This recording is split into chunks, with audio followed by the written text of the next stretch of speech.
मित्रा, तुम्ही लोकशाहीचे आधारस्तंभ आहे, तुम्हाला सगळ्या गोष्टी माहिती आहेत. पण मनसेची स्टाईल ही सगळ्या देशाला माहिती आहे. खळखटाक असतं, इथं हात जोडून मग हात सोडून. आम्ही पालिकेला प्रत्येक वेळेला वारंवार सांगितलेलं आहे, इथं गडदुलांचा बाजार आहे, गडदुलांचं तुमचं काय साठवलोटं आहे का, इथं सॅक्सचा धंदा चालतो, त्यांच्याशी तुमचं काय साठवलोटं आहे का. आज यांचं मेडिकल पण तुम्ही चेक केलं ना, 99% इथे बाधित आहेत.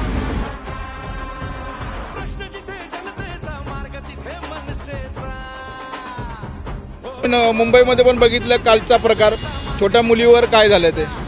म्हणजे असा धाक हा मनसेच फक्त देऊ शकते अधिकाऱ्यांना. कालच्या राजू पाटलांच्या आमचे आमदार आहेत, त्यांनी सरळ भाषेत सांगितलेलं आहे, तुम्ही ट्विट बघा ते काय केलेलं आहे आमदारांनी, की अधिकाऱ्यांना त्याच भाषेत उत्तर द्या, त्याच भाषेत समजतं. आणि राजसाहेब ठाकरेंनी पण सांगितलेलं आहे, मंत्रालयापर्यंत ते बाट्या पोचवणार आहेत.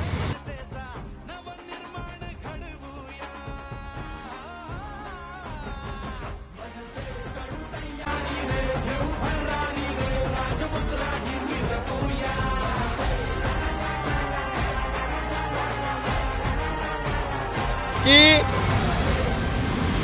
ज्या पाट्या आहेत की शेतकऱ्याच्या जो बोलतो आपण देटाला न हात लावता कारभार करावा, असा कारभार करा, तुम्ही साफ कारभार करा. अधिकारी कुठल्या पक्षाचे आहेत नाही आहेत मला नाही माहिती इथे, पण न्याय मिळावा ही प्रामाणिक आमची मागणी आहे.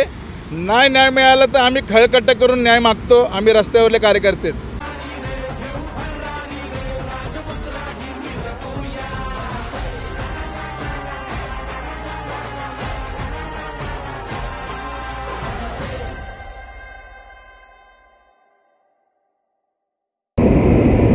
नमस्कार, मी सुनील कातारे.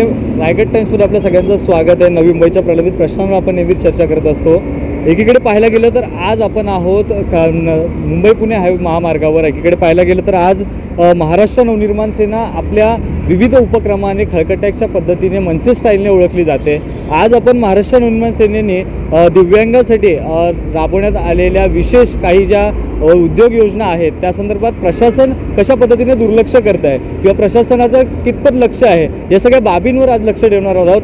आपल्यासोबत महाराष्ट्र नवनिर्माण सेनेचे काही पदाधिकारी आहेत, त्यांच्यासोबत आपण चर्चा करणार आहोत. सर, तुमच्याकडे येतो. खऱ्या अर्थाने पाहायला गेलं तर आज तुमची काही विशेष मागणी आहे. आज तुम्ही या मुंबई महामार्गावर आहात, काय विशेष मागणी आहे? नमस्कार. आज पनवेल महानगरपालिका स्थापन होऊन 8 वर्ष झालेत. या 8 वर्षांमध्ये पनवेल महानगरपालिकेने दिव्यांगांकडे किंवा विधवा महिलांकडे किंवा या समाजापासून वंचित आहेत अशा घटकांकडे पूर्णतः दुर्लक्ष केलं आहे. आम्ही मागची 2 वर्षापासून पनवेल महानगरपालिकेशी दिव्यांगांना स्टॉल मिळावे यासाठी आम्ही पत्रव्यवहार करतोय. पहिलं पत्र दिलं होतं आम्ही 30/11/2023ला. त्याचं उत्तर त्यांनी आम्हाला 2024ला दिलं. त्यानंतर आम्ही 2024ला त्यांना परत एक पत्र दिलं की तुम्ही दिव्यांगांसाठी काहीतरी करावं पनवेल महानगरपालिका क्षेत्रामध्ये. तर त्यांचं आम्हाला उत्तर आलं आहे की पनवेल महानगरपालिकेचा विकास आराखडा तयार करण्याची कारवाई चालू आहे. आज पनवेल महानगरपालिका स्थापन 8 वर्ष झालेत. 8 वर्षामध्ये कमीत कमी 3 ते 4 अधिकारी बदललेत, तरी ह्यांच्याकडून दिव्यांगांसाठी कुठलाही ठोस असा कार्यक्रम घेण्यात येत नाही आहे.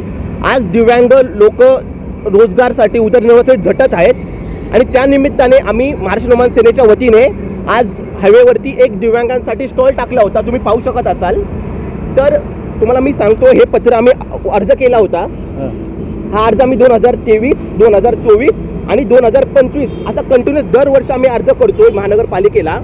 त्यांच्याकडून आम्हाला कोणतंही ठोस उत्तर भेटत नाही आहे. आणि ज्यावेळी आम्ही दिव्यांगासाठी कुठली तरी योजना राबवतोय त्यांच्याकडून आम्हाला विना परवानगी उभारण्यात आलेल्या टपरी काढण्याबाबत अशी नोटीस देण्यात येते. आज आम्ही दिव्यांगांसाठी एक चांगला उपक्रम करतोय, तर पनवेल महानगर अधिकाऱ्यांना पाहवत नाही आहे का? आज पनवेल महानगरपालिका क्षेत्रामध्ये बांगलादेशमधून आलेले लोक फळांचा, रोहिंगे मच्छीचा आणि नेपाळी लोक जागोजागी चायनीजचा टपरा लावून धंदा करतात. यामध्ये महानगरपालिकेची काही भागीदारी आहे का? त्यांना नक्की अभय देते तरी कोण? आज जर मराठी माणसांसाठी आम्ही एखाद्या दिव्यांगांसाठी एखादी टपरी टाकून देतोय तर तुम्ही आम्हाला अशा नोटिसी पाठवणार? महानगरपालिकेने अशा किती नोटिसी पाठवाव्या? आम्ही अजिबात त्याची दखल घेणार नाही. जर तुमच्यामध्ये दम असेल तुम्ही या टपरीवरती कारवाई करावी, पण ही कारवाई करायच्या आधी जेवढ्या पनवेल महानगरपालिका क्षेत्रामध्ये अनधिकृत टपऱ्या आहेत त्यावर प्रथम कारवाई करावी. नक्कीच पाहायला गेलं तर पनवेल महानगरपालिकेला खरं तर खऱ्या अर्थाने कारवाई करण्याची जी आदेश आहेत त्याचं नेमकं प्रकरण काय आहे या संदर्भात आपण आणखीन जाणून घेणार आहोत. दादा, तुमच्याकडे येतो, नेमका काय हा प्रकार आहे? पनवेल महानगरपालिका वारंवार नोटिसी पाठवत आहे. दिव्यांगासाठी राबवलेली तुमच्या माध्यमातून ही योजनेच्या माध्यमातून लाभ मिळण्यासाठी जे तयार होणार आहेत त्यांना देखील मोठ्या अडचणींना सामोरं जावं लागणार आहे. काय भावना आहे? सर्वप्रथम मी तुम्हाला सस्ने जय महाराष्ट्र करतो. मी राजसाहेबांचा कडवट महाराष्ट्र सैनिक आहे, त्याचबरोबर एक मराठी माणूस आहे. आणि अशा नोटीस खूप येतात आम्हाला पक्षाच्या जेव्हा काम आम्ही करतो. ह्या नोटिसांना आम्ही भीक घालत नाही. आम्ही लोकांसाठी रस्त्यावर उतरणारे कार्यकर्ते आहोत, म्हणून तर आम्ही राजसाहेबांबरोबर काम करतो खांद्याला खांदा लावून. लोकांसाठी न्यायासाठी रस्त्या फुटत आम्ही आमच्या या स्टॉलसाठी एखाद्या दिव्यांगासाठी का उतरू शकत नाही, हे पहिला मुद्दा. आज माझ्या आजूबाजूला असे अनेक स्टॉल आहेत, ते दिव्यांग नसून त्यांना तुम्ही भागीदारी बनवलं आहे का तुमचं त्यांचं साठवलोट आहे का व्यवहार आर्थिक व्यवहार आहेत? तुम्ही ह्या गोष्टीवर पहिले लक्ष द्या. आजूबाजूला रात्री बिरात्री प्रवासी या ठिकाणी बाहेरून पुणे, मुंबई किंवा या ठिकाणी लोकल ठिकाणाहून देखील येत असतात. या उद्योगामुळे कुठेतरी महिला देखील सुरक्षित राहू शकतील. या रस्त्यावर पुढं पाहायला गेलं तर आपण रात्री काहीतरी सेक्स रॅकेट देखील चालतात अशी कल्पना आलेली आहे. तुम्ही पत्रकार आहात, तुम्हाला ह्या गोष्टी सगळ्या माहिती आहेत. आमचे काय हात सुटलेले आहेत. ह्या स्टॉलमुळे एवढी सुरक्षता वाटते महिलांना. अपरात्री रात्री येताना 24 तास महाराष्ट्र नवनिर्माण सेना काय करते अख्ख्या देशाला माहिती आहे, महाराष्ट्राला माहिती आहे. महाराष्ट्राचा एक ती महाराष्ट्राने इथं उभा राहिला तरी गरदुल्ले आणि जे हे असे प्रकार घडतात, तो माणूस असा प्रकार करण्यापासून सावध राहतो. हा पहिला मुद्दा आहे. आणि आजही मला लोक म्हणतात तुम्ही टाकलं आहे, आम्हाला सुरक्षा वाटते. अपरात्री रात्री आम्ही सकाळ संध्याकाळ रात्री 12 वाजता 4 वाजता येऊ तरी आम्ही सुरक्षा वाटते. आम्हाला तुमचा आधार मिळतो. आम्हाला इथं गरदुल्या असतात, इथं बाकीचे नशिली लोक असतात, हे ट्रकवाले थांबलेले असतात, पण तुमच्यामुळं आम्हाला सुरक्षा वाटते. नक्कीच आम्ही सुरक्षा द्यायला तयार आहोत 24 तास. आम्हाला फक्त आवाज द्या.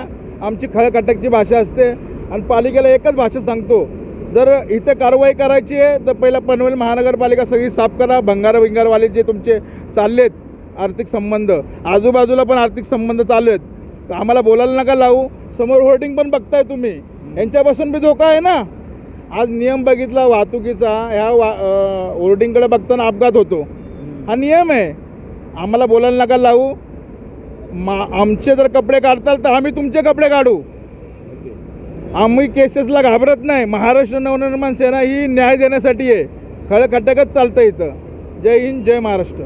नक्कीच पाहायला गेलं तर पनवेल महानगरपालिका आणि सिडको प्रशासन आता तरी दिव्यांगांसाठी हे जे पाऊल उचललेलं आहे महाराष्ट्र नवनिर्माण सेनेच्या माध्यमातून राबवलेल्या या योजनेला सहकार्य करेल का, खरं तर हे पाहणं गरजेचं ठरणार आहे. वितम बातम्या जाणून घेण्यासाठी रायगड टाइम्स चॅनलला सबस्क्राईब करायला विसरू नका. व्हिडिओ जर्नलिस्ट रोहन सोबत सुनील कातारे, रायगड टाइम्स.